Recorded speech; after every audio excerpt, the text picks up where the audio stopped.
নমস্কাৰ ৰাইজ, আকৌ নতুন এটা ভিডিঅ' লৈ আপোনালোকৰ আগত আহিছোঁ। শিৱৰাত্ৰিৰ ছেকেণ্ড পাৰ্ট বুলি ক'লেও ভুল নহ'ব। যোৱা পাৰ্টটো যদি আপোনালোকে চাইছে তেনেহ'লে জানে আপোনালোকে যে শিৱৰাত্ৰিৰ দিনটো আমি কেনেকৈ ষ্টাৰ্ট কৰিলোঁ। ৰাতিপুৱাই গৈছিলোঁ মন্দিৰলৈ আৰু মন্দিৰৰ পৰা আহি এয়া পাইছোঁহি গণেশ ঘাট, আমাৰ পাৰ্মানেণ্ট প্লেচ বুলি ক'লেও ভুল নহয়। আৰু আহি পেলাই এয়া দেখিলোঁ ফল মূল ধেৰ কিবা কিবি বেছি আছে।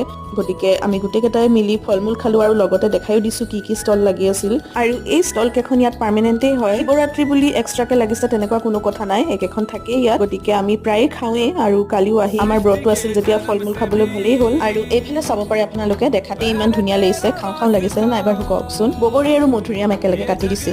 যি নহয়, গণেশ ঘাট আহি পেলাই যদি পানীৰ কাষতে অকণমান নবহো তেনেহ'লে কেনেকে হ'ব ন ৰাইজ। গতিকে ব'লক অকণমান সময় তাতে বহি পেলাই কটাওঁ। আৰু এই ব্ৰহ্মপুত্ৰ পাৰত আমি কিমান সময় কটাইছো কলেজ দিন ধৰি কোনো হিচাপ নাই জানেনে। যি নহওক, ইয়াতে বহি পুৰণা কথাবোৰ মনত পেলাই আজি ব্লগটো সামৰণি মাৰিছো। এনেকুৱা আৰু ব্লগছৰ কাৰণে মোৰ চেনেলটো ছাবস্ক্ৰাইব কৰি লওক।